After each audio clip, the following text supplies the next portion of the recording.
ಎಲ್ಲರಿಗೂ ನಮಸ್ಕಾರ. Amitha's kitchen and life ಸ್ಟೈಲ್ಗೆ ಸ್ವಾಗತ. ಸ್ನೇಹಿತರೆ, ಇಲ್ಲಿ ನಾನು ಬಾಂಬೆ ರವೆ ತಗೊಂಡಿದ್ದೇನೆ. ಇದರಿಂದ ಈಗ ನಾವು 1 ಕಪ್ಪಿನಷ್ಟು ಅಳತೆ ಮಾಡಿ ತೆಗೆಯುವ. ಯಾವುದಾದ್ರೂ ಒಂದು ಅಳತೆಯಲ್ಲಿ ತಗೊಳ್ಳಿ. ನಾನೀಗ 1 ಲೋಟದಷ್ಟು ಬಾಂಬೆ ರವೆಯನ್ನು ತಗೊಂಡಿದ್ದೇನೆ. ಇದನ್ನೀಗ ಇವಾಗ ತಗೊಂಡಂತ ರವೆಯನ್ನು ಈ ಬೌಲಿಗೆ ಹಾಕುವ.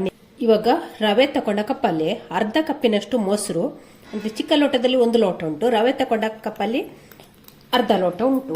ಅದನ್ನೀಗ ರವೆಗೆ ಹಾಕಿ ಚೆನ್ನಾಗಿ ಒಮ್ಮೆ ಮಿಕ್ಸ್ ಮಾಡುವ. ಅದೇ ಕಪ್ಪಲ್ಲಿ ಅರ್ಧ ಕಪ್ಪಿನಷ್ಟು ನೀರನ್ನು ಹಾಕ್ತಾ ಇದ್ದೇನೆ. 1 ಕಪ್ ಮೊಸರು ತಗೊಂಡಿದ್ದೇನೆ, ಅದೇ ಕಪ್ಪಲ್ಲಿ ಅರ್ಧ ಕಪ್ಪು ನೀರು ಹಾಕಿ ಒಮ್ಮೆ ಚೆನ್ನಾಗಿ ಮಿಕ್ಸ್ ಮಾಡುವ. ರವೆ, ನೀರು, ಮೊಸರು ಎಲ್ಲ ಚೆನ್ನಾಗಿ ಮಿಕ್ಸ್ ಆಗಿದೆ. ಇದನ್ನಿನ್ನು ನಾವು ಇವಾಗ ಇದನ್ನೊಂದು ಪ್ಲೇಟ್ ಮುಚ್ಚಿ ಒಂದು 10 ನಿಮಿಷ ರವೆ ನೆನೆಯಲಿಕ್ಕೆ ಬಿಡುವ. ಹಾಗೆ ಇಲ್ಲಿ ನೋಡಿ, ಅವಲಕ್ಕಿ ತಗೊಂಡಿದ್ದೇನೆ, ದಪ್ಪ ಅವಲಕ್ಕಿ. ದಪ್ಪ ಅವಲಕ್ಕಿಯನ್ನು ಈ ರವೆ ತಗೊಂಡ ಕಪ್ಪಲ್ಲಿ ಅರ್ಧದಷ್ಟು ತಗೊಳ್ಳುವ. ಅರ್ಧದಷ್ಟು ದಪ್ಪ ಅವಲಕ್ಕಿಯನ್ನು ತಗೊಂಡಿದ್ದೇನೆ ರವೆ ತಗೊಂಡ ಕಪ್ಪಲ್ಲಿ. ಇದನ್ನೀಗ ನಾವು ಒಂದು ಬೌಲಿಗೆ ಹಾಕಿಕೊಳ್ಳುವ. ಅದಕ್ಕೀಗ ನೀರು ಹಾಕಿ ಒಮ್ಮೆ ಚೆನ್ನಾಗಿ 1-2 ವಾಶ್ ಮಾಡಿಕೊಳ್ಳುವ. ನೀರು ಹಾಕಿ ಒಮ್ಮೆ ಚೆನ್ನಾಗಿ ತೊಳೆಯುವ. 1-2 ಸಲ ಇದರ ಧೂಳನ್ನೆಲ್ಲ ತಗೊಂಡ್ರೆ ಆಯಿತು. ಅವಲಕ್ಕಿಯನ್ನು 1-2 ಸಲ ಚೆನ್ನಾಗಿ ತೊಳ್ಕೊಂಡಿದ್ದೇನೆ, ಧೂಳನ್ನೆಲ್ಲ ತೆಗೆದಿದ್ದೇನೆ. ಈಗ ಅವಲಕ್ಕಿ ಮುಳುಗುವಷ್ಟು ನೀರನ್ನು ಹಾಕಿ ಮುಚ್ಚಿ ಒಂದು 15 ನಿಮಿಷ ನಾವು ಹೀಗೆ ಬಿಡುವ. ಇವಾಗ ರವೆಯನ್ನು ನೆನೆ ಹಾಕಿ 1/4 ಗಂಟೆ ಆಗಿದೆ ನೋಡಿ. ರವೆ ಮೊಸರು ಜೊತೆ ಚೆನ್ನಾಗಿ ನೆಂದಿದೆ. ಇವಾಗ ಇದನ್ನೊಂದು ಮಿಕ್ಸರ್ ಜಾರಿಗೆ ಹಾಕಿಕೊಳ್ಳುವ. ನೆನೆಸಿದಂಥ ರವೆಯನ್ನು ಮಿಕ್ಸರ್ ಜಾರಿಗೆ ಹಾಕಿಕೊಳ್ಳುವ. ಇವಾಗ ಇಲ್ಲಿ ಅವಲಕ್ಕಿ ತಗೊಂಡ ಕಪ್ಪಲ್ಲಿ 1 ಕಪ್ಪಿನಷ್ಟು ತೆಂಗಿನಕಾಯಿ ತುರಿಯನ್ನು ತಗೊಂಡಿದ್ದೇನೆ. ಅದನ್ನು ಕೂಡ ಈ ಮಿಕ್ಸರ್ ಜಾರಿಗೆ ಹಾಕುವ. ಹಸಿಕಾಯಿ, ಅದರ ಜೊತೆಯಲ್ಲಿ 1 ಸ್ಪೂನ್ನಷ್ಟು ಸಕ್ಕರೆಯನ್ನು ಹಾಕ್ತಾ ಇದ್ದೇನೆ. ಆನಂತರ ರುಚಿಗಾಗುವಷ್ಟು ಉಪ್ಪು. ಈ ಅವಲಕ್ಕಿಯನ್ನು ನೆನೆ ಹಾಕಿ ಕೂಡ ಒಂದು 15 ನಿಮಿಷವೇ ಆಗಿದೆ. ಅವಲಕ್ಕಿ ಚೆನ್ನಾಗಿ ನೆಂದಿದೆ ನೋಡಿ, ಸಾಫ್ಟ್ ಆಗಿದೆ.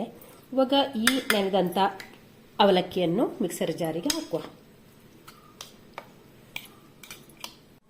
ಇವಾಗ ಇದಕ್ಕೆ ಒಂದು ಸ್ವಲ್ಪ ನೀರು ಹಾಕ್ತಾ ಇದ್ದೇನೆ. ನೀರು ಹಾಕಿ ಇವಾಗ ಇದನ್ನು ನಯವಾಗಿ ರುಬ್ಬಿಕೊಂಡು ಬರುವ. ಇವಾಗ ಇಲ್ಲಿ ಅವಲಕ್ಕಿ, ರವೆ, ತೆಂಗಿನಕಾಯಿಯನ್ನೆಲ್ಲ ನುಣ್ಣಗೆ ರುಬ್ಬಿಕೊಂಡಿದ್ದೇನೆ. ಚೆನ್ನಾಗಿ ನಯ ಆಗಬೇಕು. ಅದನ್ನೀಗ ರವೆ ನೆನೆ ಹಾಕಿದ ಪಾತ್ರೆಗೆ ಇದನ್ನು ಹಾಕಿಕೊಳ್ಳುವ.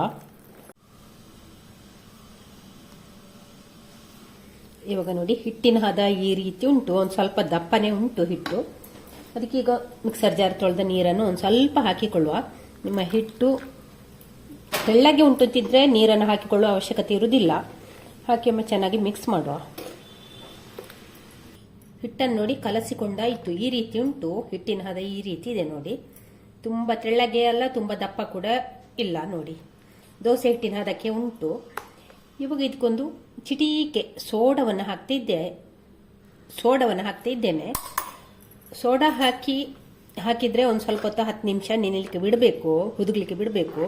ನೀವು ಏನೇನಾದರೂ ಹಾಕಿದರೆ ದೋಸೆ ಹಾಕುವ ಹೊತ್ತಿಗೆ ಏನೋ ಹಾಕಿಕೊಂಡು ಚೆನ್ನಾಗಿ ಮಿಕ್ಸ್ ಮಾಡಿ ಇಟ್ಟರೆ ಆಯಿತು. ಈಗ ನಾನಿಲ್ಲಿ ಸೋಡಾ ಹಾಕಿದ ಕಾರಣ ಒಂದು ಸ್ವಲ್ಪ ಹೊತ್ತು ಈಗ ಚೆನ್ನಾಗಿ ಮಿಕ್ಸ್ ಮಾಡುವ.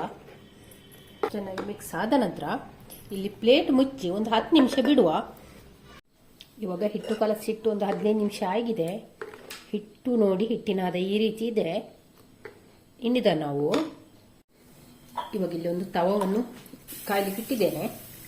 ಅದಕ್ಕೆ ಈಗ ಒಂದು ಸ್ವಲ್ಪ ನೀರು ಹಾಕಿ ಚೆನ್ನಾಗಿ ಒರೆಸಿಕೊಳ್ಳುವ.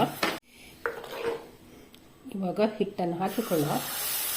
ಇವಾಗ ನಾನಿಲ್ಲಿ ಫಸ್ಟಿಗೆ ತೆಳ್ಳಗಿನ ದೋಸೆ ಹಾಕ್ತಾ ಇದ್ದೇನೆ.